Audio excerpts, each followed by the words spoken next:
Well, and good afternoon, everybody, and welcome here to this week's edition of Racing Hotspot. My name's Devin Poslesny.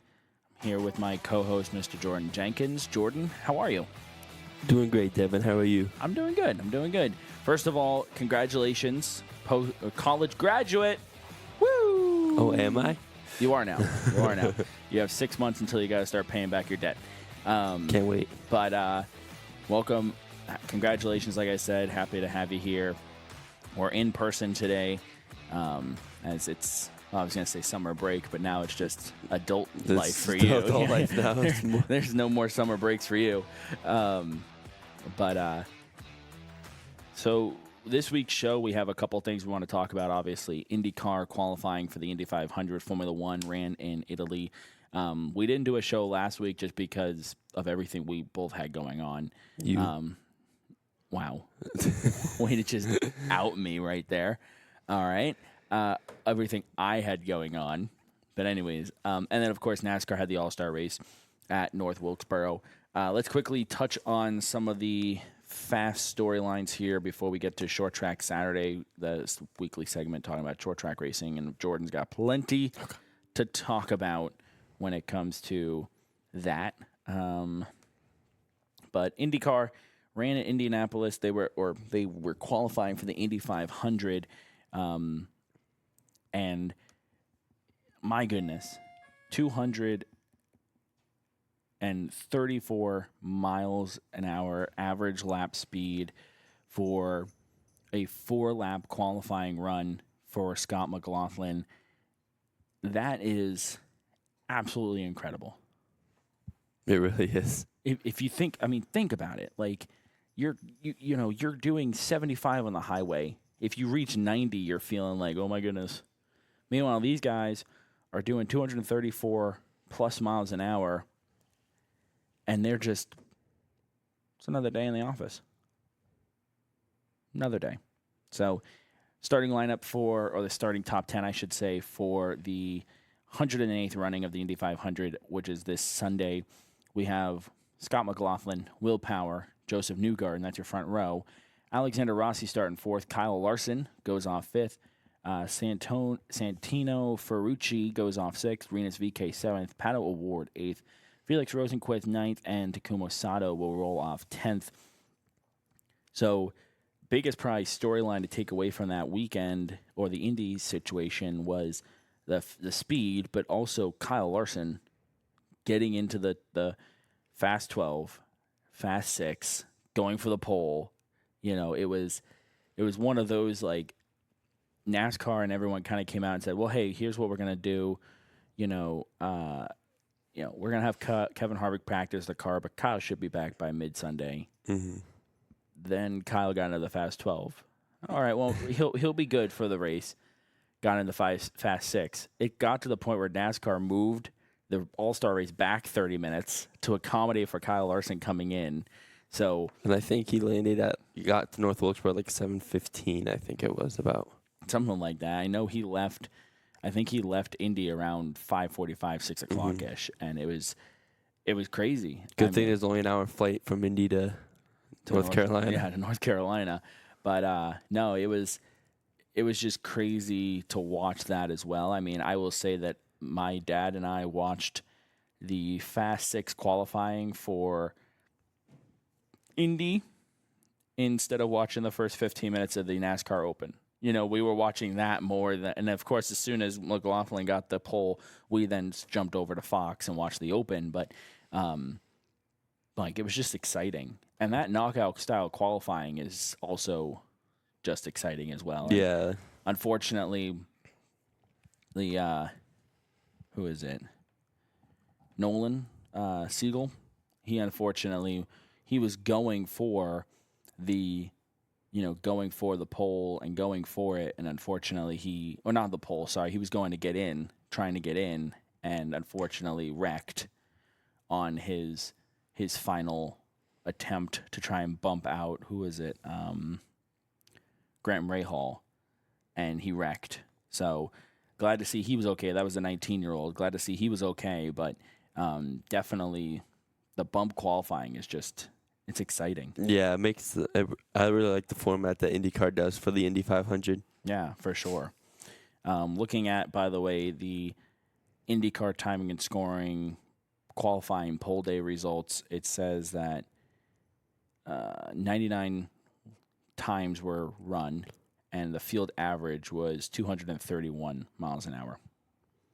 So was that fast? Slacking, I guess. According to Kyle Larson's like, yeah. He's like Kyle Larson's average was 232.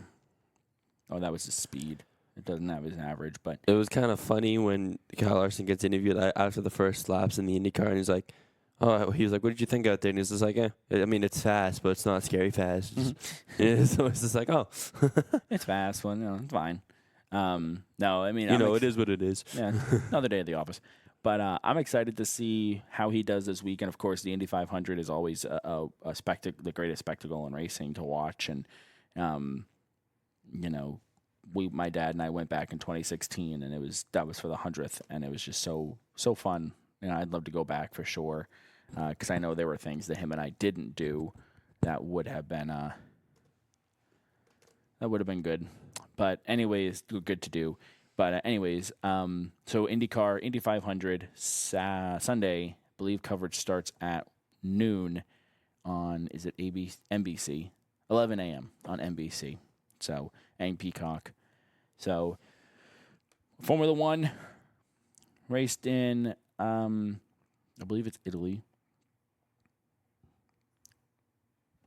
I think. Hang on. Let me before I make a fool of myself. Let me just double check this. Yes, okay. They renamed the circuit, but it's a Imola circuit. I know I said that wrong, but anyways, Verstappen with the W, Lando Norris second, Charles Leclerc third. That's your podium. Now, the reason why, besides talking about this in general, the reason why I put it on my note is Norris beat Verstappen in Miami, and he finishes second in Italy by only 0.7 of a second. Now, granted, in Formula One, that looks far on TV, right? But in Formula One's finishes have been, that's really close. I was going to say, but then when you have third place, who's 7 seconds, almost 8 seconds back, fourth place is 15 or 14 seconds, and fifth place is 22 seconds back. 0.7 is huge. And I literally wrote on my note, and I'll show you my note, Formula One, Norris is coming, because Norris... He's the next Max Verstappen. He beat him in Miami, and then he's right here on Verstappen's door. So I'm interested to see what happens the rest of the season when it comes to that, following, because I don't know if this is just a one-off, I don't want to say fluke, but one-off where it's just kind of like, he got 2 lucky weeks, or if he's here. Right. So we'll have to see. We'll have to follow that. But yeah, Verstappen with the W, Norris second, Leclerc third.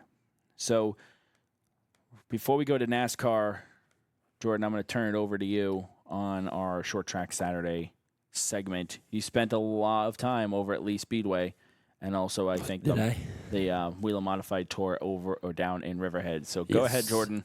Take it away. All right. So would you want me to start off with Lee or your Riverhead? Call. It's your call. So as Devin said, yes, I was at Lee USA Speedway all this past weekend, Friday and Sunday, for the first annual Pro Stock Nationals weekend, which was a really great event. That was like a really fun event to be a part of. I'm glad I was able to do the Lee USA Speedway's Facebook page for that whole weekend. But Friday was a fun day. It started off with, and I'm going to try to remember, we had the NASCAR Bandoleros, the NASCAR Legends, the Star Tour, Modifieds and Sportsman Series, the Crown Vics, and the Super Streets in action on Friday, and on top of a 2-hour Pro Stock Nationals practice session. And that was a long day. I think I got to the track at like 1:30 that day. I didn't leave till 11 that night, so a long day at the track, but a lot of great racing. I think it was the closest NASCAR Bandolero finish I've ever seen. Probably both the first and second place cars, which I'll try to find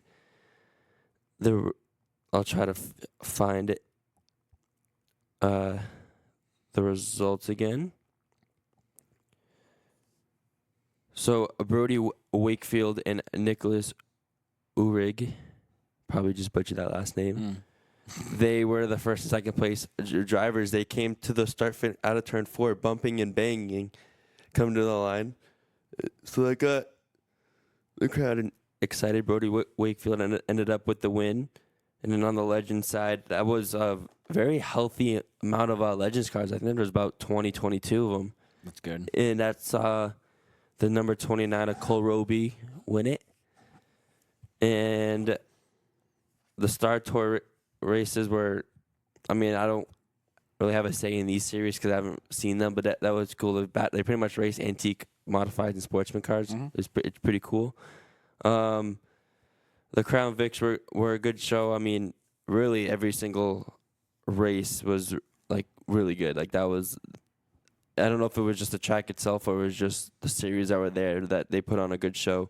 And then Mother Nature said, you guys are gonna have to wait another day. So Saturday got postponed to Sunday, which was the MLM Diagnostic Pure Stocks, the O'Reilly Auto Parts 6 shooters, the Ridge Runners, the New England Dwarf cars, and of course the Pro Stocks.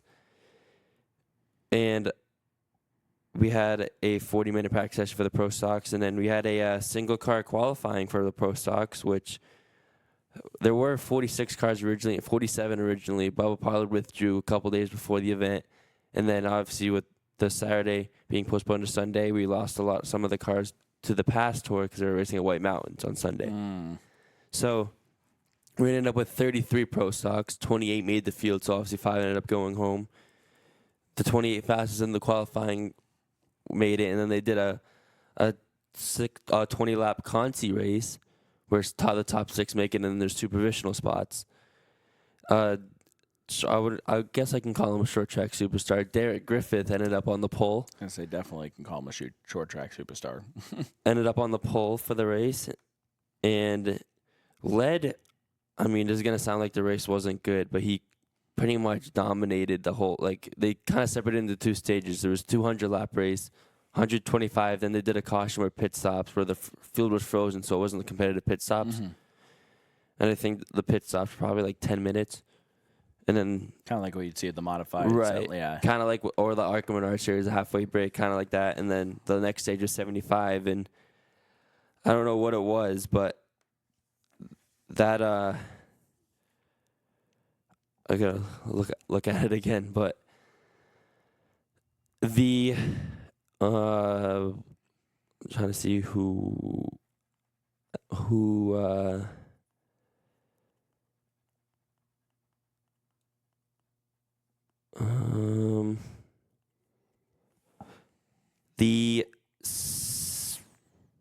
the 73D of Joey Doran, who ended up was in the last chance qualifying race, won it. Ended up obviously starting. He started towards 29th, and he ended up coming and being the winner, beating out Derek Griffith, and they had a good battle too. I don't know what adjustments they made during that those pit stops, but it was whatever he did at work came from almost the back of the field to come back and win. Wow. And then the Derek Griffith ended up finishing 3rd, so he ended up falling all the way back down to 3rd. But a good, I don't, as of right now, I don't think, as of right now, actually maybe it is done. They obviously the motors were pulled for the top 3, and they went somewhere else to look at. But I just saw an article from the Lee USA Speedway page of saying Joey Doran wins, so I think his win is now official. But I mean, that was a great event. That was the stands were packed on Sunday. There was a lot of campers that were camping the whole weekend. Obviously, they kind of had an extra day, kind of a wet Saturday, of course. But I mean, I think it was really successful. We had the Black Flag podcast crew there for the weekend, and yeah, definitely something that they are bringing back next year for sure. And Derek Griffith said he's definitely going to be entered in it. That's awesome. Sorry. Oh, and for the NASCAR Wheel Modified Tour, yes, the defending champ Ron Silk held off the 64 of Austin Beers and the 51 of Justin Bonsignor to capture his second victory of the year, or his third victory of the year. Wow. So now they're off until next Saturday when they go to Seekonk. Nice. Sounds like a fun weekend for short track racing for sure. Yes. No, I mean the event they did at Lee, it's. I love the fact that they're doing new things. It's no longer just Friday night short track racing. Mm-hmm. Like they're kind of coming up with these bigger events. Like I remember when the big weekend at any track was when the Pass Tour came, or Granite State Pro Stocks, or MRS.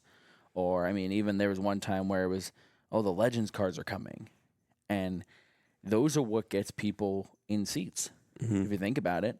You're going to have your diehard fans that go to Claremont every Friday night, or go to Hudson every Sunday. Mm-hmm. But you can only, looking at it from a business perspective, you can only make so much money off of the same amount of people.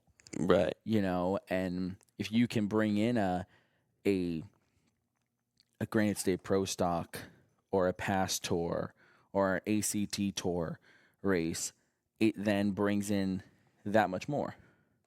And especially if you can turn around and say, look, we're going to have this, let's say, Granite State Pro Stocks and the Pro Truck Challenge, and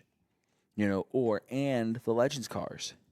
The NELCAR Legends Car Tour tours around, and it's fun that they tour around, in my opinion. We used to cover them here and there.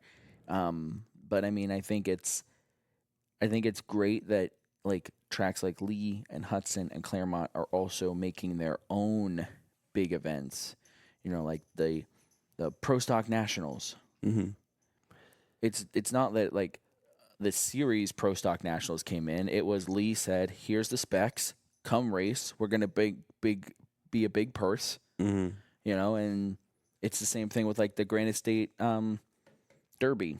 I do, or the Monadnock weekend last year. So like, I do want to shout out John Espernett and Ben Brzezowski. Obviously, they're the managing group at Lee, and I also forgot to mention the Pro Stock Nationals race made history in the New Hampshire short track racing scene with being in the biggest purse in New Hampshire history. Nice. I mean, $30,000 is a lot. Obviously, there's $100,000 given out throughout the whole field. You drivers got $2,000 just to start. So right, but I mean, and that's another thing. It makes it more enticing to a driver. Talk to Casey Call. You're wearing a sweatshirt right now. Casey Call shows up to the racetrack, and before his car even gets turned on, he's almost probably $2,000 in the hole between tires and fuel, and heaven forbid if he hit the wall, parts, things like that. So to sit there and say, hey, you're going to go run Lee, and guess what? At Lee, you're going to, when you show up, guess what? You're going to sign on the dotted line, and the next thing that's going to be handed to you is a $2,000 check. Heck yeah. Mm-hmm. So it's, like I said, I just want, like you said, giving, credit and giving a shout out to, the management group. I want to also make sure that they know that from my end of things, that's awesome. I'm so happy to see this, like them doing this, making it, revitalizing the short track scene, making it so that, like if I didn't have anything going on this past weekend and the camper was ready, I would have went camping. We've gone to Monadnock for when the modified tour's there, like and like that's the other thing. How much was it to go camping at Monadnock? $20?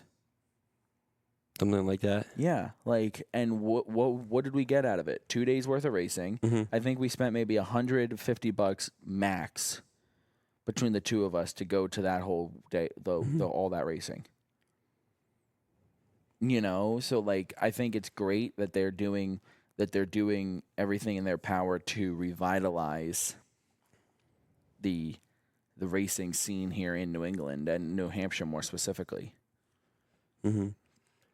So, yeah. And for me, I mean, I have another busy weekend this upcoming weekend because I'll be at Claremont Motorsports Park on Friday, and then Hudson Speedway Sunday and Monday because they're doing 2 shows that on Memorial Day weekend, and going to be another busy weekend for sure. Definitely. No, it's great. Like I said, I love to see it, honestly, and it's super exciting, and I hope that I hope it continues. I hope that what they're doing continues to grow and evolve and make it into a good product. And something that's gonna fill Lee again is they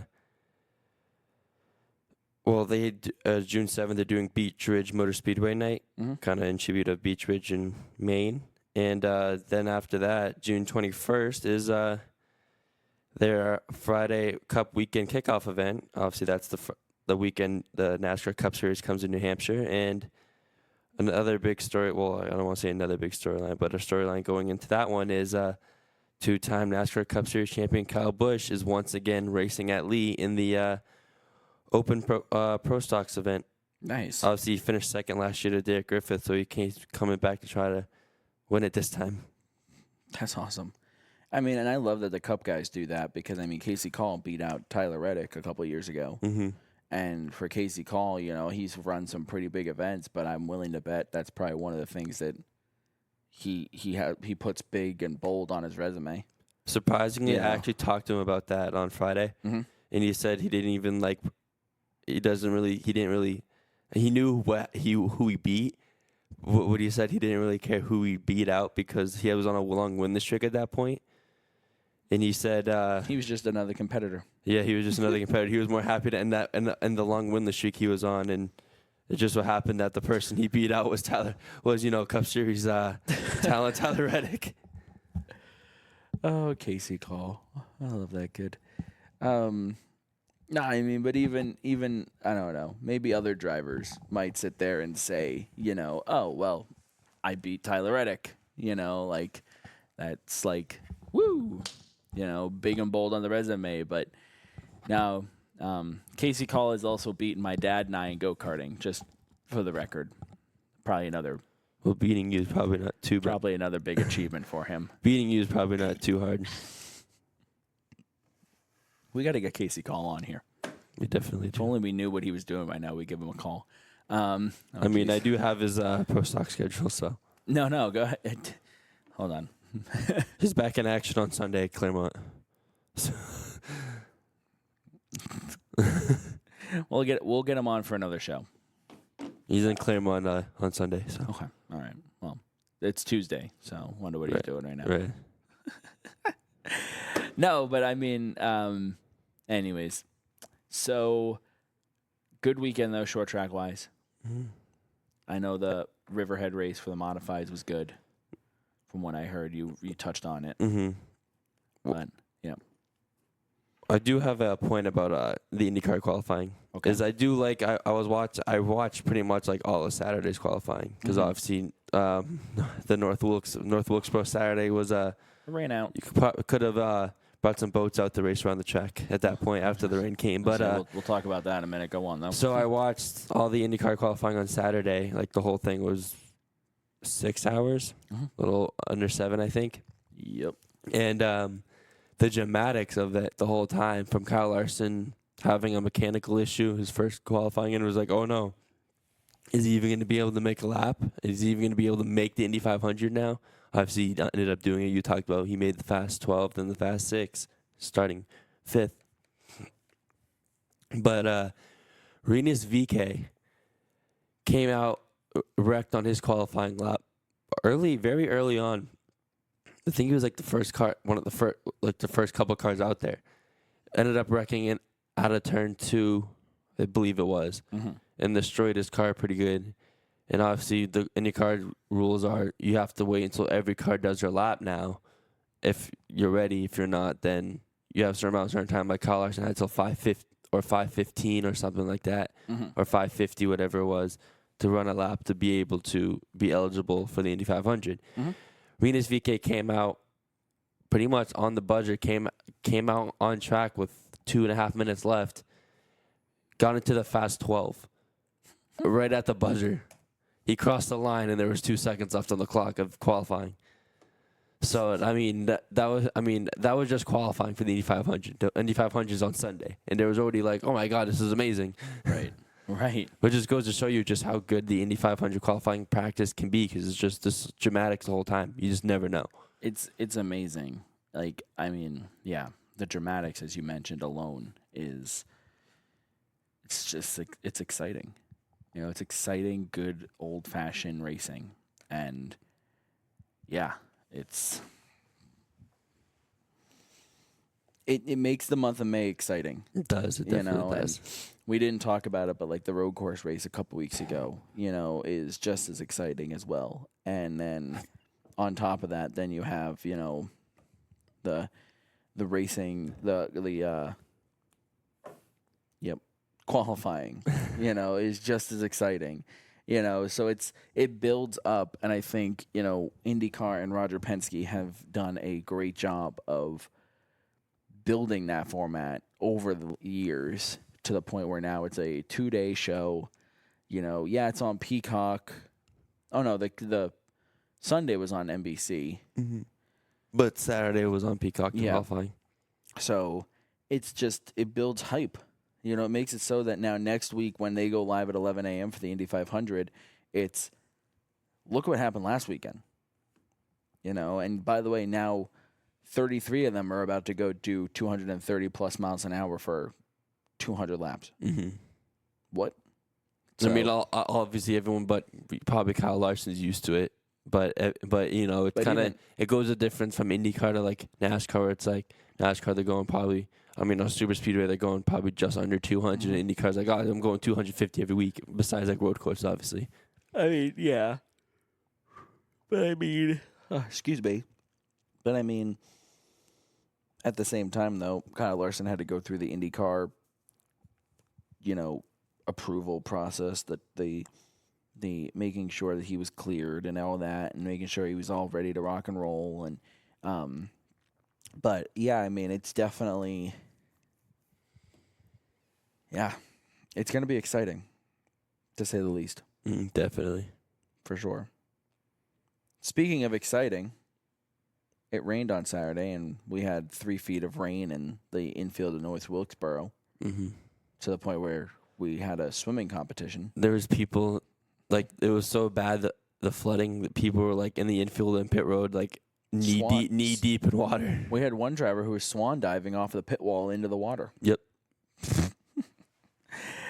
Did you see something I feel like North Wilkesboro is going to have to address in between now and next year? And I don't know if you saw this. I was watching like a whole bunch of videos from like Bob Pocker, Jeff Gluck, or he might have been in whoever was at North Wilkesboro covering the truck race and that whole weekend itself.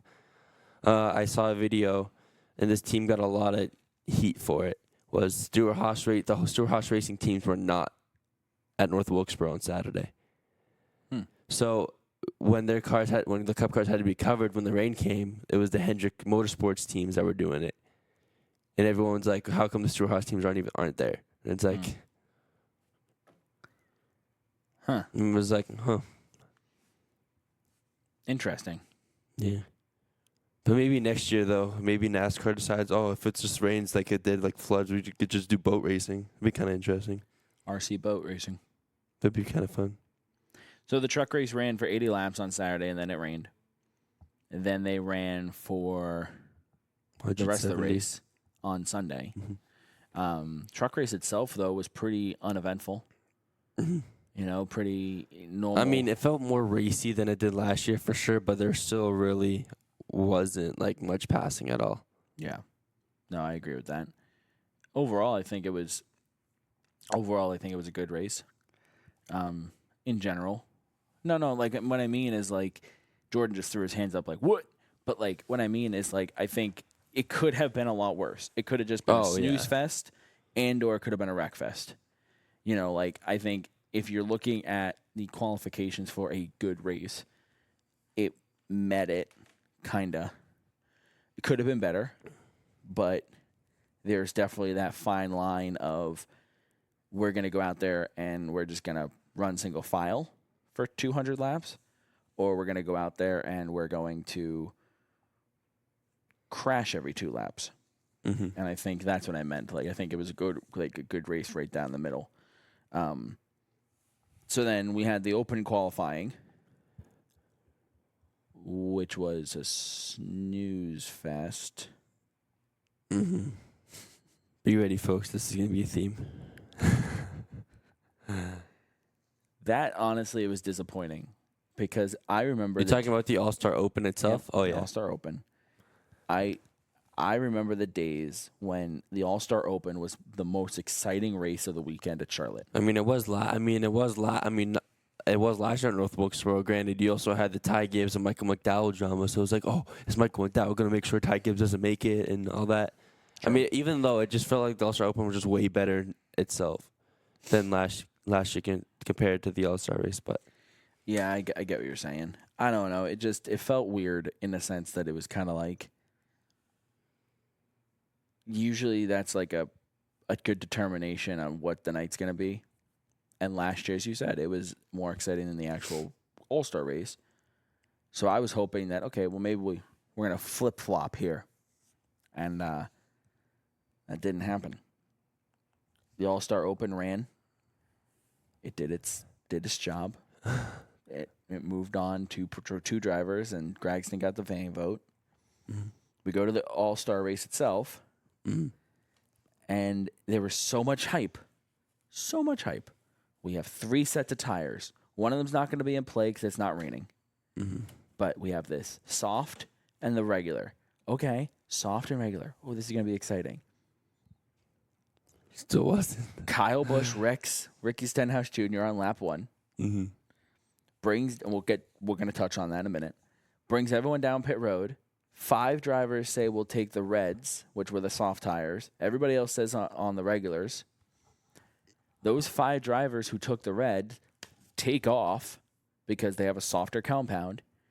After about 50 or so laps, those times level to the same times as the yellow or the primaries. And I remember Larry Mack was like, I think this might be the time that those guys with the regular tires are going to come forward.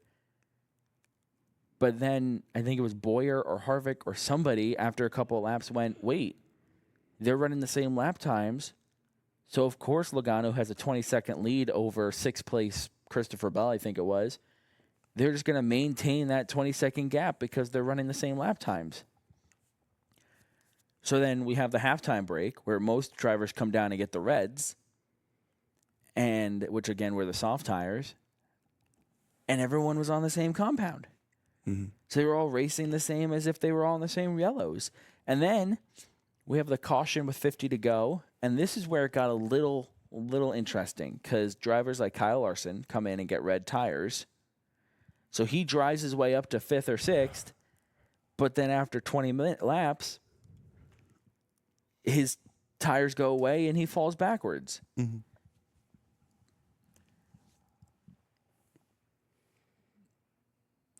And also one other thing, folks, they didn't have the rear diffusers on these cars, which was something everyone was like, "Oh, this might improve stuff," and it didn't. I don't know what to do. I don't know either. I mean, like we've talked about, I mean, it really feels like the only thing that is like the 1.5 miles, the intermediate track super speedways, the racing's great. Mm-hmm. The road course and the short tracks, it's like, oh my God, what the heck are we doing? So something, and I don't know. I mean, I texted you about this on yesterday, I think it was, and it's like, is it the car itself or is it just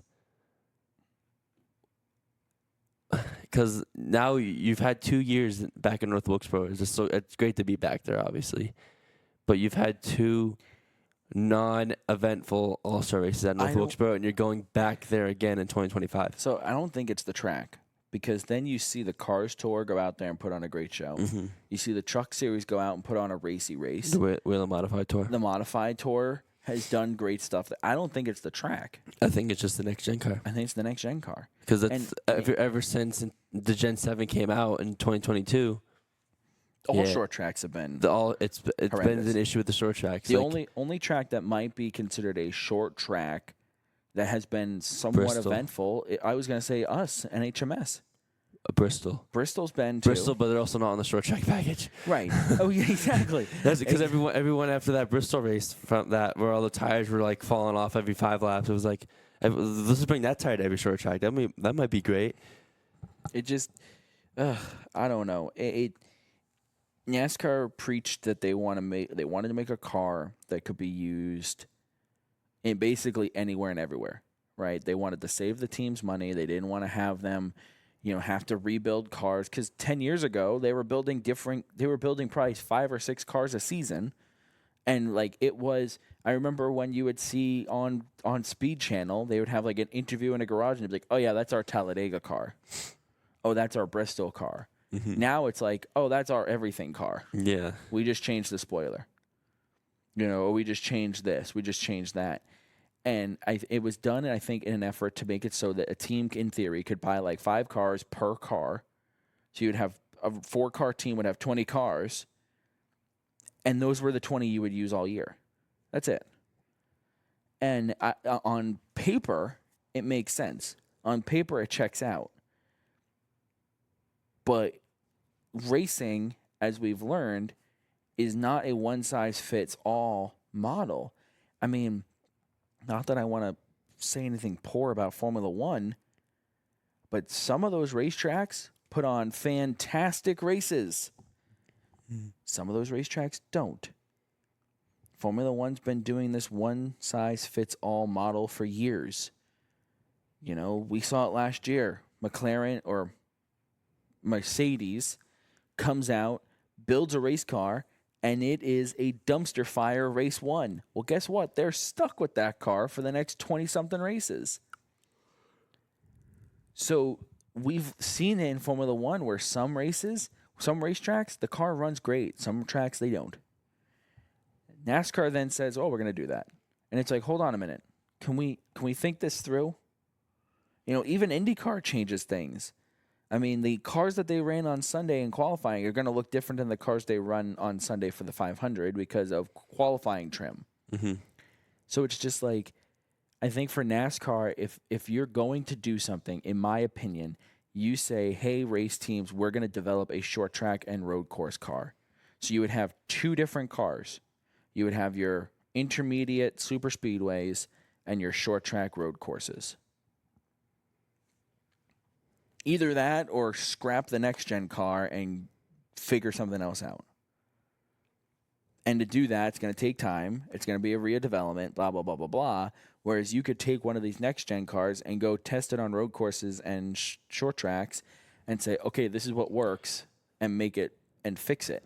I mean, they also wanted the next gen car because it's a safer car. But Kurt Busch ended his career in the next gen car because he crashed in qualifying Pocono a couple years ago. Alex Bowman broke his back. Alex Bowman broke his back. Eric Jones just a couple weeks ago, at Talladega. Oh, I guess it's more than like a month ago now. Broke his back at Talladega. Right. So it's like, in the impact of the car is supposed to be better, but you saw drivers getting hurt. I mean, obviously it's gonna happen no matter what. Right. But you've had 3 drivers get hurt in the next gen car in 3 years. Mm-hmm. Yep. And one of them had a concussion so bad he retired. Mm-hmm. Yeah. I don't know. I guess I can't necessarily sit here and talk as if I am, in the know when it comes to NASCAR, because I'm not. But at the same time, it's like, kind of seems like a no-brainer to me that that, something's wrong. Mm-hmm. Like I don't know what else to say other than something's wrong. And I would like to believe that NASCAR is doing everything in their power to try and fix it and remedy it and everything. And knowing them, they probably are. But at the same time, it's like we need to fix things like now. This should have been fixed probably 2 years ago. Mm-hmm. And I don't know. I don't know how else. I don't know what else to do. And it's just something that needs to be helped. I mean, so I guess the only issue with this car besides potential safety issues is just the fact that the on-track product isn't great. Mm-hmm. Everything else is firing off correctly. Right. So the car itself is fine. The car itself has been developed the way it needs to be developed, but it just needs to be the racing of it needs to be tweaked. So I don't know. Kevin Harvick said it once on his podcast.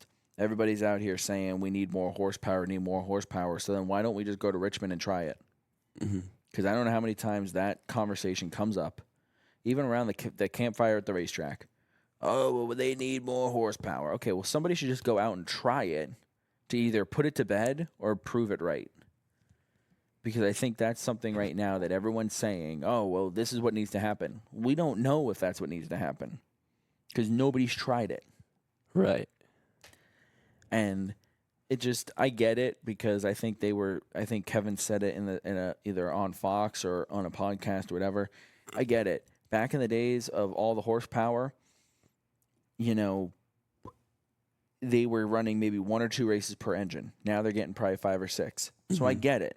But at the same time, it's like there's got to be something in the model here that we can fix. There's got to be something in the model that we can tweak and make better. I just don't know what it is. At the end of the day, I don't know. I don't know what it is. I mean, it's bad. I mean, granted, this is probably anything, but it's bad when the storyline out after the race is not the race itself, if that makes sense. Well, I mean, a fight in the infield, which we're going to talk about in a minute, is huge, especially when it's between Kyle Busch and Ricky Stenhouse Jr. Right. But usually it's here's what happened in the race. Oh, and by the way, it does. Whereas everything on social media is, hey, Joey Logano won. Oh, and by the way, huge fight in the infield. Oh, by the way, but Joey Logano won. Right. It just, I agree with you. I don't think it's the racetrack. I think North Wilkesboro is great. I think that it's just going to be Wilkesboro is going to age. It's going to be in the sun. It's going to deal with winters. So next year will be a completely different racetrack. It's bad when the actual NASCAR social media page has 10 posts of the Stenhouse Busch fight, or 10 posts in general. They have 4 Joey Logano posts of him winning. And I just counted. That's how I know the exact number.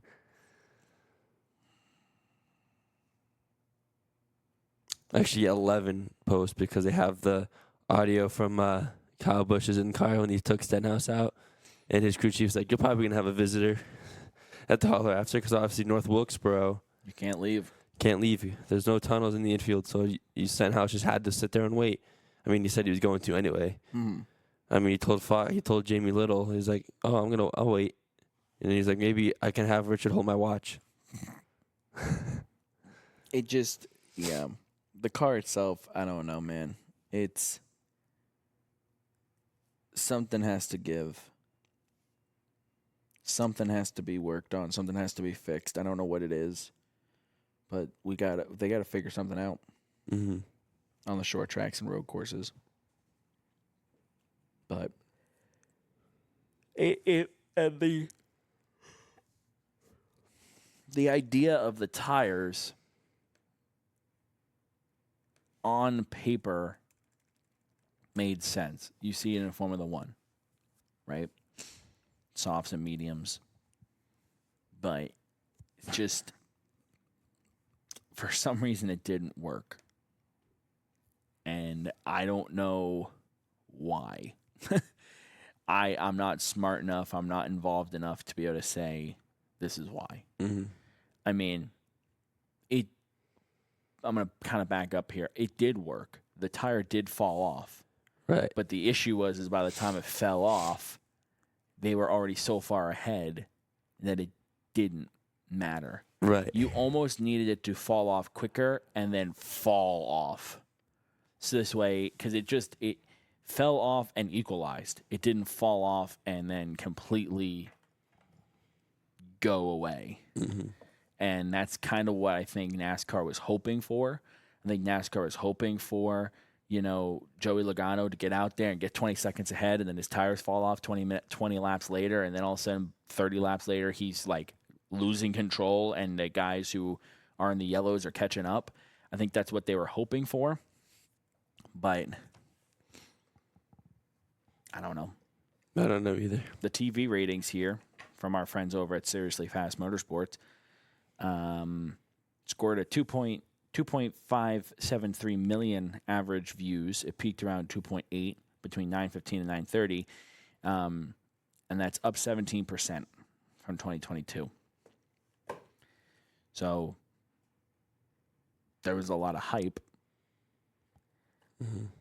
Peaked right around fight time. I was going to say it peaked right about the time the race ended, close to it, so people are like, oh. Interesting on that. And that was about the time everyone knew what Stenhouse said, and I was like, oh, I'm going to tune in now. And how much you want to bet that right around 9:15 people started firing off text, there's a fight, so everyone jumped on the NASCAR or on the Fox. Right. I do got to get credit, though. Fox actually showed it. Want the fight? Mm-hmm. Of course they did. They usually show it after it's happened.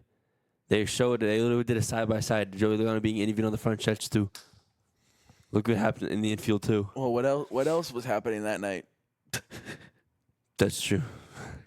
We had 200 laps of turning left and no contact, no accidents. The three cautions that happened, one of them was for contact. Mm-hmm. Oh, no, I'm sorry. That's a lie. Gibbs went around, didn't he? Yes. So, my apologies. But still, not a lot happened on the racetrack. Right. But, no, I mean, and also Stenhouse called a shot. He did. So, you have to believe that the producer in the truck was like, hey, so-and-so, go find Kyle Busch's trailer. Especially when you said, wait. He's like, maybe I'll have Richard hold my watch, which, for those that really don't know why that might be funny, is Kyle Busch's introductory press conference with RCR. Richard Childress goes, I forgot to give you your signing bonus, so can you hold my watch? And it was a watch that was pretty much worth what the signing bonus would be, which is why Stenhouse said that. Well, I mean, also there's the I don't remember who said it, but when Kyle Busch and Richard Childress were fighting at one point, the comment was made that I think somebody was going to hold Richard's watch as he beat Kyle Busch or fought him. So I don't know. So let's transition to this. Yeah. Here, I'll lay out the general information, and then we'll throw our opinions in. Lap 2 of the race. Kyle Busch is on the outside. We have a driver on the inside. I don't remember who it was. Stenhouse sends it into the middle. Comes up off turn 2. And Kyle Busch hits the wall. Mm-hmm. There might have been some contact down the back straightaway between Busch and Stenhouse. But this was after Busch already hit the wall. Yeah. Off turn 2. Go through 1, 3, and 4, come back around 1 and 2, and guess what? Kyle Busch gives him the chrome horn, and up into the wall goes Stenhouse. He wrecks, he's out, parks his car in Kyle Busch's pit box, gets out, doesn't do anything. He just walks over the wall, climbs up on the pit box, says something to Kyle Busch's crew chief. Again, Randall Burnett. yeah, again, nothing, no contact, no fighting, nothing like that. It was just said something. Probably the best meme-worthy guy coming out of this, Andy Petrie, just shrugs his shoulder. Yep. There's also the other meme of him just standing there in the middle of the chaos. There's also just a whole bunch of memes in general of the walkover of Ricky Stenhouse just sitting there with his leg crossed, like he's just chilling. Yeah. So then Something like this. yeah. So then they interview Ricky Stenhouse. Ricky Stenhouse basically says, "I don't understand. I got wrecked. Yada yada yada," and calls his shot. As we mentioned, somebody's gonna have to hold my watch. They noted immediately that Wilkesboro doesn't have a tunnel, as we talked about, so Stenhouse has to stay in the infield, right. Regardless of if he's going to talk to Kyle or not. He has to stay in the He has to wait. So the whole race goes. Post race, Kyle is walking back to his hauler with what looked like a posse worth of media people, because everyone knew. Stenhouse is sitting there with his elbow up on the back hauler of Kyle Busch with his leg crossed, just waiting for him. They start talking. It's very much a situation of, well, I didn't hit you. Kyle says, well, everybody was hitting each other, and you shouldn't have been there, and yes, I should have, yada, yada, back and forth. And then Stenhouse said something like, you should go back and watch the video, throws a punch, lands it. The teams immediately jump in. Stenhouse is pulled away by Kyle Busch's team. Kyle Busch's team, I think, Stenhouse's team pulled Kyle Busch away. Stenhouse's dad goes after Kyle Busch, probably in a defensive, going to defend my son type deal. Kyle gets a punch in on Stenhouse's dad. You hear Stenhouse say, "Dad, go get my dad." Yeah. They pull him apart. Stenhouse's dad is cited by saying, "I never hit him. I never touched him. I wasn't on him." Kind of, sort of. And it's like you were going to. Well, no, I mean, he was on him. He was holding him. I'm pretty sure he did throw a punch. Yeah, I'm pretty sure he did. He pulled a 180 on what actually happened. And then, or regardless of if that's fact or opinion, he went after Kyle Busch and then said, I didn't do anything. They get pulled apart. Crew members are shoving people off of Kyle Busch's trailer. And then Kyle and Stenhouse are distant apart, and basically Stenhouse is saying, I'm going to wreck you in Charlotte, and Kyle's like, I don't care, we both suck, Yeah. And I suck just as bad as you do. Yeah, and he was like, let's go, bring it. And then Stenhouse goes his way, Kyle goes his way, and I think that's what became everyone felt bad for Andy Petrie because obviously he's the vice president of competition, and he was standing right there when Kyle Busch goes, "Go ahead, I suck just as bad as you do," and you can kind of see. I saw a video of the people zoomed in on Andy Petrie's face after Busch said that, and he kind of just went like this, kind of was like, "Oh man, it's bad when." Our drivers say it all the time, but when you're right there in a fight, when you hear another driver say to your driver, "I'm gonna wreck you next week," and he goes, and your driver goes, "Go ahead, I suck just as bad as you do." Yeah. And no offense to Stenhouse, but when Kyle Busch goes, "I suck just as bad as you do," Kyle Busch isn't happy with his performance. Oh, that, and also heat of the moment. But yeah, I mean, I get it. But yeah, it was just a lot happened. It's been analyzed and reviewed and everything since. Today's Tuesday, so this would be the day that any penalties come out. Well, they did. I did see Bob Parker say if they do make an announcement on penalties, they might do it tomorrow because today is the NASCAR 2025 announcement for the Hall of Fame. So they might not want to overshadow that, so they might wait till tomorrow. Okay. One thing I will think is I don't think there's going to be suspension for Busch or Stenhouse. But I do think Stenhouse's dad will be suspended for a couple races from being at the track. So Because obviously, I think of Joey Logano's dad. Joey Logano's dad did it, and he got suspended for a couple races. I think it would be the same thing. Difference between him, his dad, and Logano's dad was Logano's dad just got in front of a hot bike. He didn't actually go after. I think it was Keselowski or Edwards. Mm-hmm. Whereas Stenhouse's dad Was involved. did. So I mean, that's why I think he'd get suspended. Usually, I think about it. The Chastain and Gregson fight from last year. Did it punches connect? No, but no one got suspended from that. I'm not gonna lie. But this was also different because the crews were involved in this. Well, the crews, thankfully, all they were doing. If you go back and watch the video, they were just breaking it up. Other than the Stenhouse's crew who tried to jump in on Kyle. Well, but Kyle's crew jumped in on Stenhouse. Well, one of them kind of pulled Stenhouse back, but they kind of did it violently, and 5 people fell. Yeah. But I did see one of Bush's crew body slam one of Stenhouse's, Bush's crew body slam one of Stenhouse's crew on the 8-hauler. And then I see the one, I've seen one of the memes I've seen all the time is about this one crew member on the 8.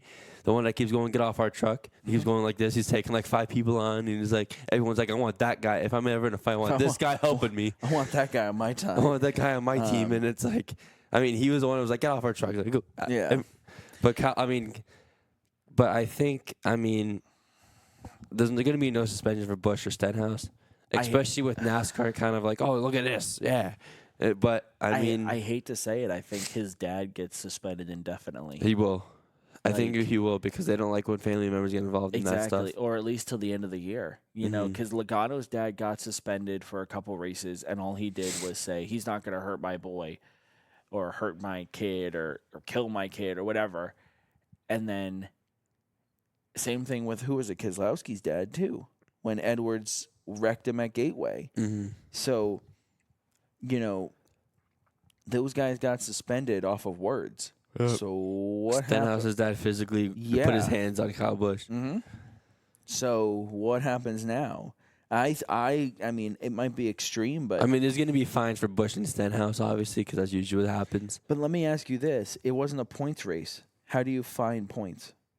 Well, they're not going to use points. They're going to fine them with money. No, but that's what I'm saying. But one thing too is last year with Sanchez and Friesen, their fight at Talladega, Sanchez's dad got suspended because I don't know if he put his hands on Friesen or not, but he was somewhere in that vicinity and he got suspended for a couple races too. So I'm not gonna lie. Here's what I think. And obviously that was the Chuck series. I'm talking about Nick Sanchez.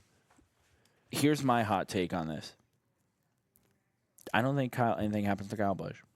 I think Stenhouse's dad either gets suspended for the rest of the season or indefinitely. Mm-hmm. And I think Stenhouse either gets nothing, or he's fined, or he's sat a race. I think if they want to take points away, I think that's how you get him. You take points away during a non-point race. We say you don't run next week. Now, with that being said, real quick, he then said to Kyle, "I'm going to wreck you at Charlotte." So now if he turns around and wrecks him at Charlotte, you know it's going to be on purpose. You know it's going to be on purpose, and then NASCAR needs to step in. Which they will at that point. But I don't think they send him a race for doing that and saying, "Oh, yeah, I'm going to wreck you at Charlotte." You kind of wait and see. That's what I'm saying. I don't think they sent him for the words. But I will say, when Stenhouse said, "I didn't touch you," there's visual proof that Stenhouse did in fact touch Kyle because that donut was not on the 8 or before.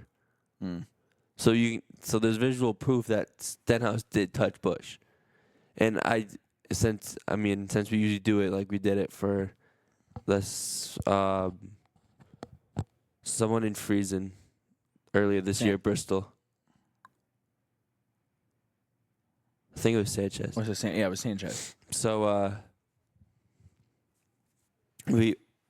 I think this is Stenhouse's fault.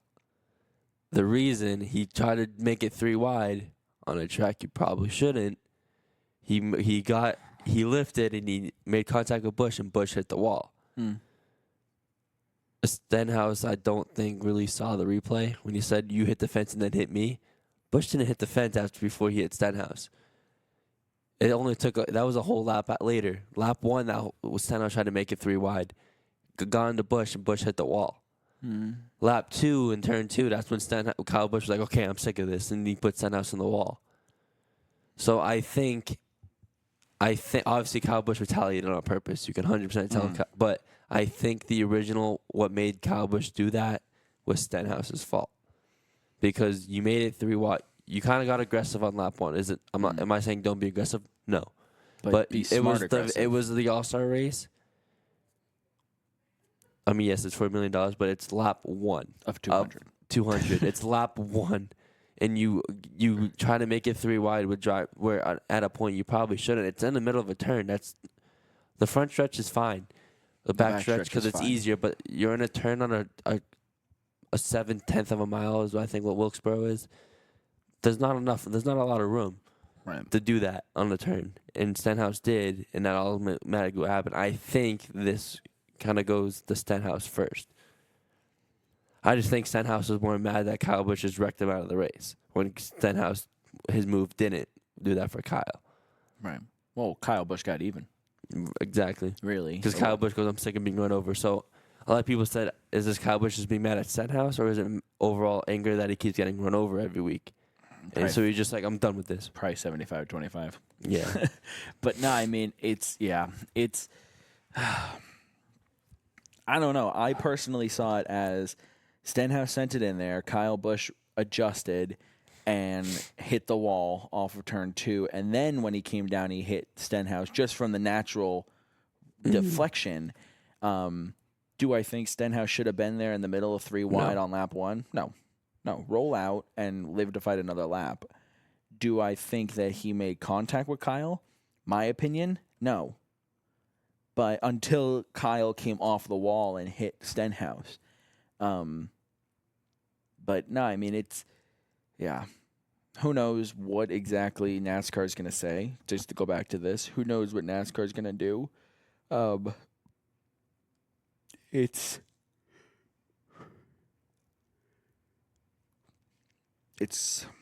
I don't know. They're in a weird position. Yes, they are. I mean, I like the fact that they did let them go at it. I mean, Stenhouse called his shot. He literally said, just wait till the end of the race. And NASCAR didn't they sent over officials, but it wasn't anything where it was like, nope, you're not talking to him. I don't even think officials even broke that up. I think it was all the crews. No, there were a couple NASCAR officials. Were there? Mm-hmm. There were a couple guys in I don't want to say street clothes, but they were not in the fire suits. They were more like senior officials, I don't know. But, yeah, we'll have to see what happens either later today or tomorrow. I think you're right with tomorrow, given the fact that it's Hall of Fame day. But, yeah, it's going to be interesting.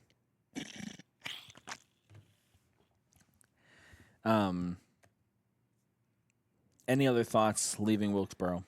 I think that's it, no. I think the track itself is good. I just think that it's just the next gen, the Gen 7 that makes it like, oh, this stinks. Yeah. But I do want to give a quick shout out to SMI. They brought in a lot of rock overnight, Saturday to Sunday, to shore up those parking lots. They did everything in their power. And the campsites, too, because the campsites were flooded. Mm-hmm. They did a great job, and I just want to give another shout out to SMI. Not because they own our racetrack, but still great to see that. Speaking of our racetrack, we're less than a month away. Yes, we are. Woo! Less than a month. I know. Usually we're like 2 months away at this point, but now it's we're like welcome Memorial Day weekend. By the way, you're racing 3 weeks. Now it's my birthday. Oh my birthday weekend. Gosh. Yep. We're going camping. My whole family and I and Jordan. And I think if there's a money in the jar word or phrase that's going to be birthday weekend, that's enough to pay off our student loans. I'll add another one. The Cup Series that race on my actual birthday. I know. That's why I'm saying you're just. Hey, it's my birthday weekend, birthday. If Jordan, I was making sure you don't forget. If some point during the weekend Jordan has duct tape on his mouth, you can guess why. Hey, it's my birthday. Shh. Hey, it's my birthday.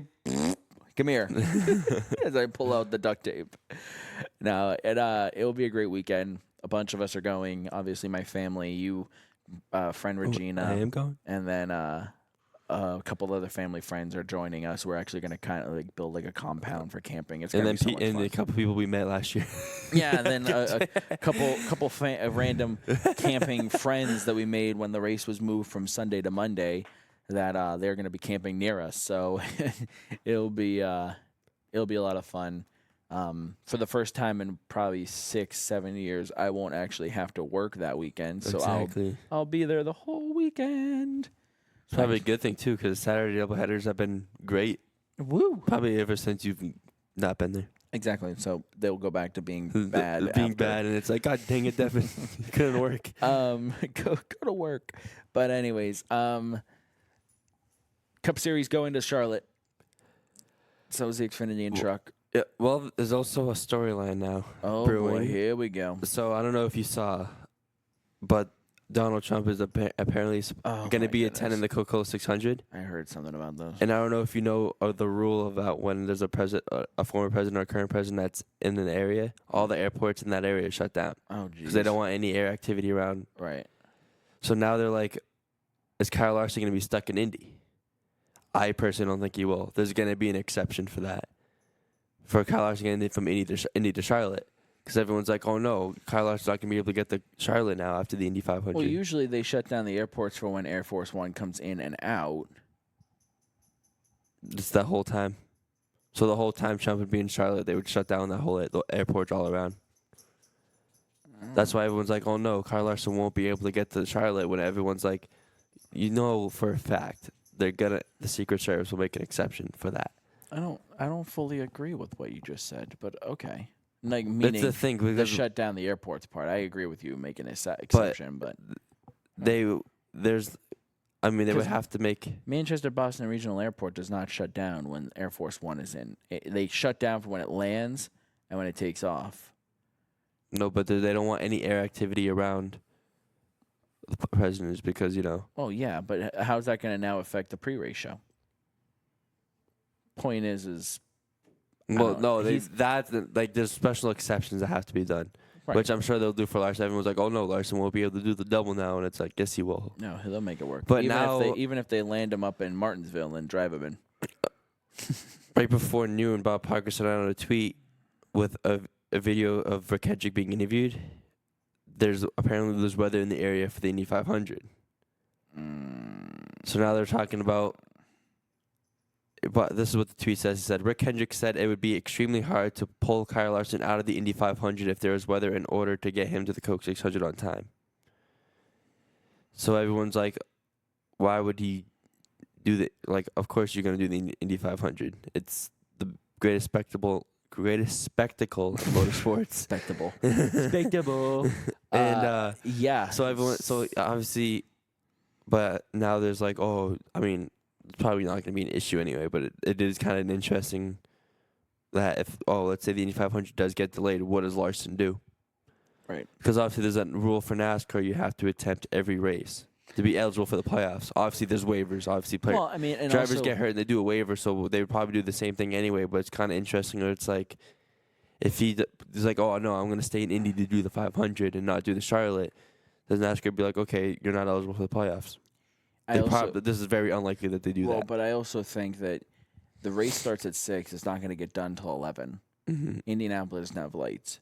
So I would assume the absolute worst case scenario that happens here gets postponed. No, I was going to, well, maybe that, but also worst case scenario is you have a driver start Larson's car, and then Larson flies in late and switches at halftime or something. Right. They could just have Harvick do it again, although I don't know if he would want to. No, I don't know. He probably won't want to. Or who knows if Fox would allow that. But, I mean, yeah, exactly. Like, I think that would be something that maybe is a possibility. You have a standby driver, so worst case scenario is if the Indy 500 runs long, then Larson comes in.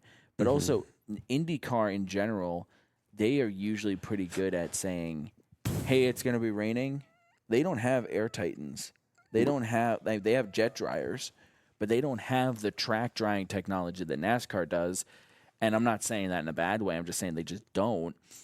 So I could see IndyCar coming out and being like, hey, it's going to rain until 3 on Sunday. There's no way we can get the race in full. we'll move it to Monday. Right. So who knows what IndyCar is going to do? Now, granted, it's Tuesday. Weather changes Right. Like so that. quickly. So good thing for them to obviously be making contingency plans, but I don't think it's anything we need to be necessarily worried about at this moment. But going back to Charlotte, is the entry lists are out. There's 38 trucks for 36 spots. So Connor Mozak, Jennifer Jo Cobb, Connor Jones, Jeffrey Earnhardt, and Jack Wood are. I don't know if Jack Wood is considered an open truck, but those are the drivers that are going for the 38 spots. So 3 drivers will be going home, maybe 2, because I don't think Jack Wood's considered an open charter. And then for the Xfinity Series, there's 40 cars for 38 spots. Chase Elliott's in the 17, Taylor Gray in the 19, Eric Almirola in the 20, Dean Thompson making his Xfinity Series debut in the 26, Noah Gregson driving in the 30, Kyle Busch in the 33 for RCR, O'God in the 35, and Natalie Decker in the 92. And then for Cup, all the drivers will make it, but SVG will be back in the Cup Series, driving the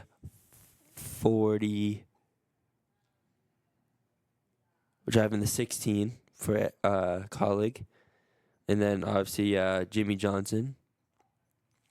And there's another team that's supposed to be in the 50 car that's to be announced for Team Amerivet.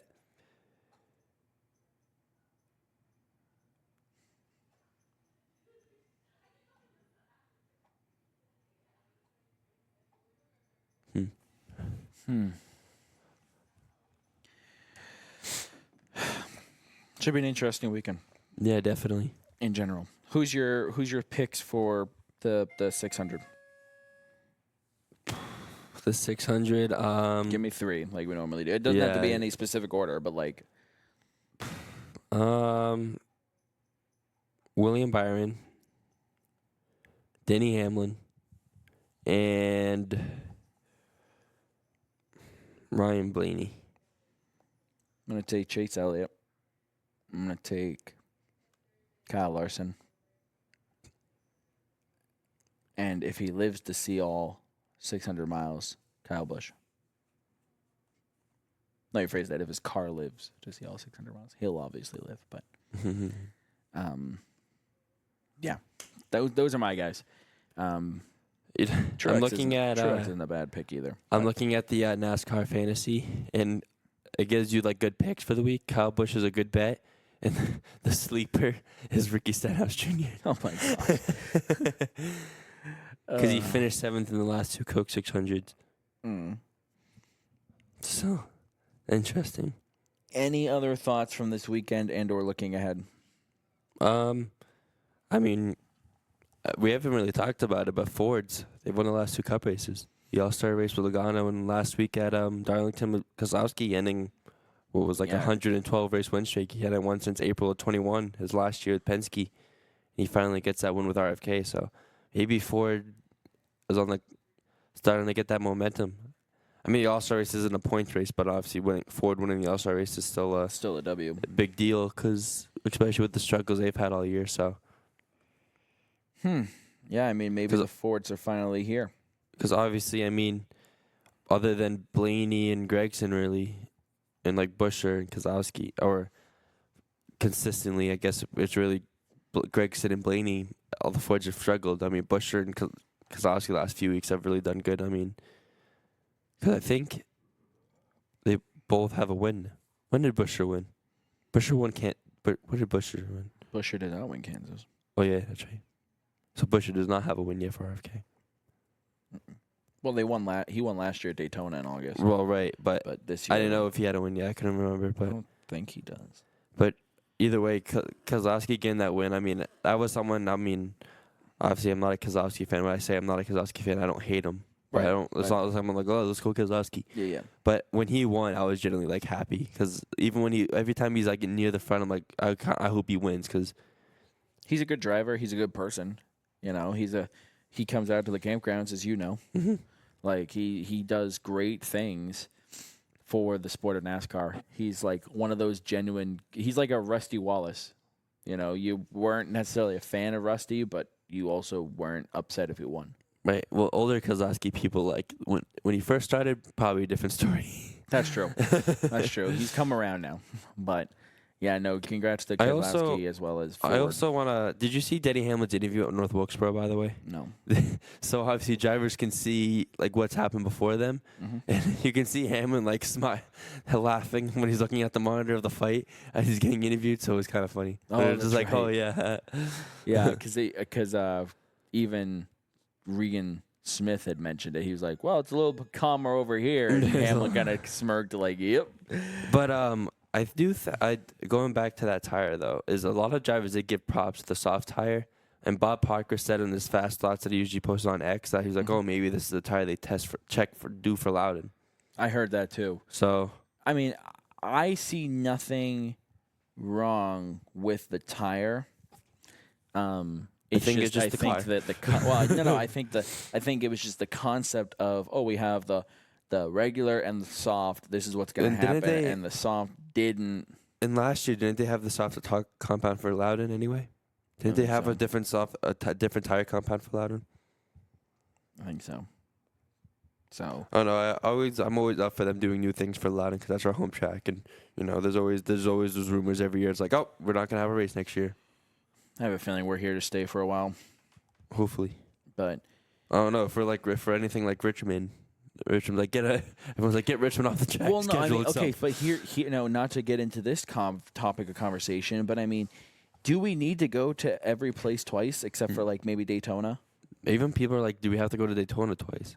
I only say Daytona and even Charlotte because that's where NASCAR's from. Right. I mean, Daytona, Charlotte, they'll always go to Charlotte twice because that's a home track. But Charlotte twice, but I like what they've done with Charlotte where it's like a mile and a half in a road course. Mm-hmm. So it's not Vegas twice.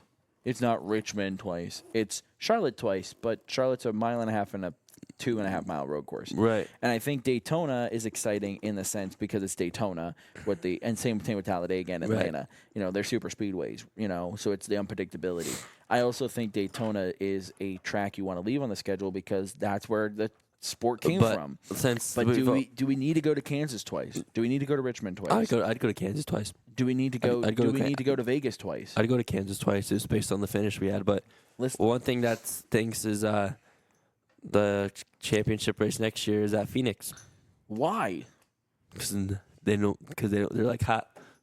We'll keep it at Phoenix.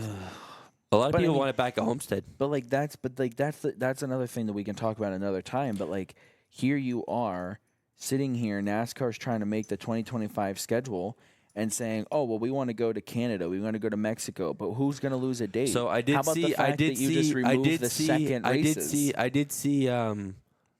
of because the schedule leaks together. Well, I don't want to say the leaks, but NASCAR has posted all the Coke 600s, obviously, Memorial Day weekend like it usually is. Atlanta, the in-season tournament starts we didn't even talk about that. June 28th at Atlanta. The 500s February 16th, something like that. But you have those, but they kind of had oh yeah, they are doing a international race next year. Right. And I did see that it's being reported that it's going to be Mexico City. Yes, I saw that too. And the date they'd get rid of is Richmond 1. I agree. I saw that. But and I guess that's what I'm trying to get at.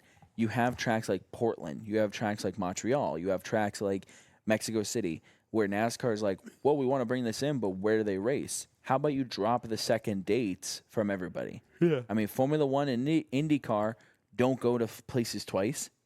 Besides Iowa for IndyCar, but that's a whole weekend. Yeah, so it's a double header. Yeah.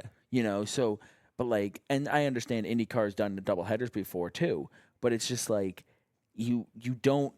I guess my point is you don't go to Long Beach in March and then go to Long Beach in October for IndyCar. Mm-hmm. It's you go to Long Beach, there you go, done. Right. So I think besides your super speedways and your Charlotte, because of the importance of Charlotte, you go everywhere else once. And guess what? That's going to open up so many opportunities schedule-wise. Mm-hmm. And even if SMI wants to throw in Nashville or Nashville Fairgrounds, they might be able to work out a deal with NASCAR to say, hey, instead of your Richmond race, can we go here?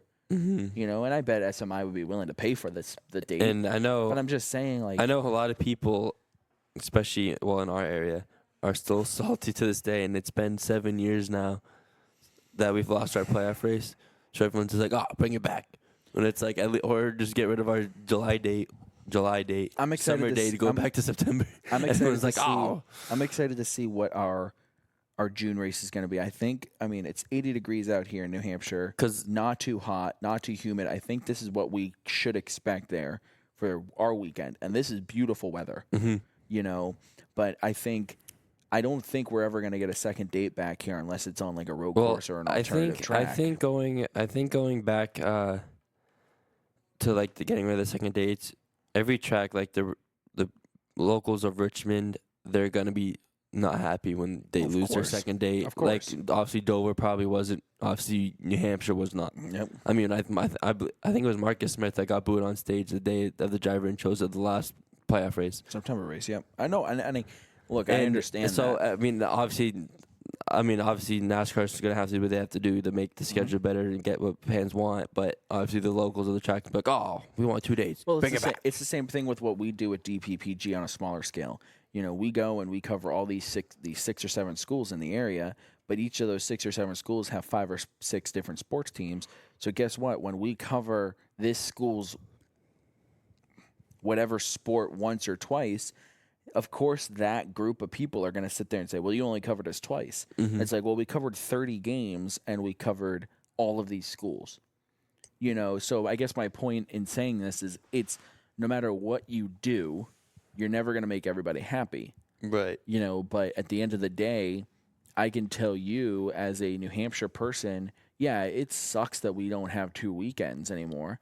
But you know what? It makes that one weekend that much more exciting, that much more special, you know. And yeah, would I love to have a playoff date? Of course. Would I love for us to maybe be a cutoff race? Of course. But does it mean that we also need a race in May? No. You know, and at the end of the day, you're looking at a schedule that has these tracks that are usually lackluster: Richmond, Kansas, Vegas. You know, so it's like, in my opinion, it's a no-brainer. And especially when NASCAR's turning around and saying, we need to find dates for Mexico City. We need to find dates for Montreal. That's fine. Go find dates. Remove Richmond. Remove Kansas. You know, or remove, I don't know who else you could remove. But I think like your crown jewels, Darlington, Charlotte, Daytona, Talladega, they should have those double dates. Yeah. Atlanta will always have a double date because it's SMI owned. So SMI has the chance.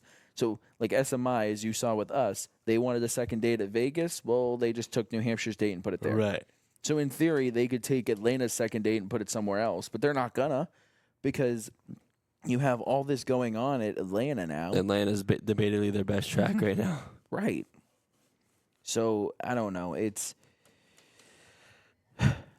I don't know. Again, going back to like I'll say the same thing I said with the next gen car. Obviously, we're not in that decision making. People are obviously going to NASCAR's they have stuff going on that we don't know about, and it's understandable. And who knows if like Kansas has a sponsorship obligation for 5 years and we're in year 2 of it. Right. You know, or same thing with Richmond. You know, usually these sponsorship obligations aren't, okay, yeah, we'll sign off for 1 year. It's, hey, we'll do the next 10, like Vegas. Vegas, 7 years ago, started a 10-year deal with the city of Las Vegas for their tourist commission to advertise. And that's why, like, at Charlotte and Texas, you see Las Vegas on a billboard. Right. Because they're advertising. I'm kind of amused at the fact that the Las Vegas billboard didn't show up in New Hampshire, but I think that was for obvious reasons. But it's just like sponsorship obligations too. So I don't know. I like this in-season tournament idea, by the way. I do too. I think Denny Hamlin's going to do it again this year for his podcast, but I like the fact that they're going to do it because you're handing out regular season points as well as money, and it's just going to make it exciting. You know, I And hope. since it's 5 weeks in the season, first race is June 28th. I'm just assuming, based on where the schedule usually falls, New Hampshire's going to be one of those races. Potentially. So Or June 20 or the week after ours. Yeah, and But then we would so it's 8 weeks, 3 weeks of seeding, and then 5 weeks of Right. competition. Right. So if it June 20, based off of this schedule, I this think year, it's 8 weeks consecutively, isn't it? so we would have like a seeding race. we would have something that's part of it, though. We might, yeah. So we'll have to We see. might. We definitely Unless would. they move us to like May. Yeah. I don't know if they do that. Hey, guess what, New Hampshire? We have an April date. Guess what? Guess what? You're now the Daytona 500. Get rid of, go shovel out the campground. NASCAR's coming. Get ready. I mean, honestly, we could be in the Dover date, which was the end of September or end of April. Yeah. So who knows? Which honestly, hey NASCAR, that might make a better race. Cooler track temps in April. It's true. Hey NASCAR, in case you didn't hear me, cooler track temps in April. Hint, hint. Cooler track temps, softer tire, New Hampshire 2024. Or 2025. Thank you. That's all I got to say. No, but I mean, we could, in theory, host it. I mean, New Hampshire's even hosted it in November when 9/11 happened. So, and again, that's kind of my argument to, we should keep the championship race in warmer climates. Let's just put Really? the championship race at Loudon. I think it could rotate. That would get the fans ready. But like, I think that's really what I'm getting at is the fact that we've hosted races in November. Is it ideal? No. Is there a chance that we could be freezing? Of course. Yeah. But at the end of the day, it's a possibility. And if NASCAR went to SMI and said, hey, we want to host our championship race at Loudon in 2027, New Hampshire and Loudon or SMI would do everything in their power to get that facility ready for it. With that being said, though, NASCAR is not going to give up a championship race at one of their racetracks. No. You know, SMI has the All-Star race. NASCAR has the championship race. Right. Although it shouldn't be at Phoenix, NASCAR. Move it back to Homestead. At least Shouldn't be there if you keep it at one place, go back to Homestead with it. Just because the city itself, just championship. Like Phoenix, championship, no. Formula One, by the way, apparently signed a contract to run in Chicago starting in 2026. I did see that. So I wonder how that's going to work with NASCAR. Granted, NASCAR was a 3-year deal, so they would end in 2025. So does that mean that we're out of the street? NASCAR's out of the streets of Chicago at the end of 2025? Yeah, they're gonna do the streets of because F1 is coming in. They're gonna do the streets of Manchester, New Hampshire next. We're gonna go run a street course race in Boston. Let's go. Anyways, that was a rumor. IndyCar almost did it. I don't want to say it was a rumor, but there was someone like, maybe IndyCar almost did it. That was something that was just thrown out there. Maybe NASCAR does the streets of Boston. IndyCar almost did it. Boston, I feel like would be tough to do. And that's why IndyCar didn't do it. Because the roads in Boston are narrow. Because for no reason, there's like and also SMI probably wouldn't have let that happen. No. Hey, you're only 2 hours away from my race. Hey, Go away, or put it somewhere else. Yeah. We'll get April. You guys run in October. NASCAR is going to do a street race on the campgrounds in New Hampshire. I mean, hey, that's what we're going to do this year with the scooters. Is it? Ring, ring. All right. Whoop. Any other thoughts? No, I think that was it. All right. We're just about an hour and a half into the show. One of our longest shows this year. But it's crazy what happens when we're in person. Right? We start talking. We're gonna be like that from now on. I know. That's insane. Yes. That's scary. I know. I have to see you every week? Yeah. I mean, you did anyway, even so. Yeah, but at least I could just end the FaceTime call. Yeah, never mind. I don't want to hear from you. All right. Well, folks, want to say thank you for tuning in. As always, follow us on social media. We're going to do our best to try and get more of a social media presence. Now that Jordan's bored this summer, maybe I'll give him the login to the social media accounts. I'm bored. What? Yeah. You got nothing going on, maybe right? you. I mean, I'm going to be around What are you talking about? different Maybe racetracks. me. I'm going Hang to be on at a different second, racetracks man. like every weekend. All right, well, maybe we'll give him the login to the social media accounts. But make sure to follow us on social media. Racing Hotspot weekly show here. We're going to try and keep it consistent. I want to give a quick shout out to 603 United for letting us come on in here and record this week. We appreciate them. Until we see each other for the next show, he's Jordan, I'm Devin. Have a great night, everybody, and so long.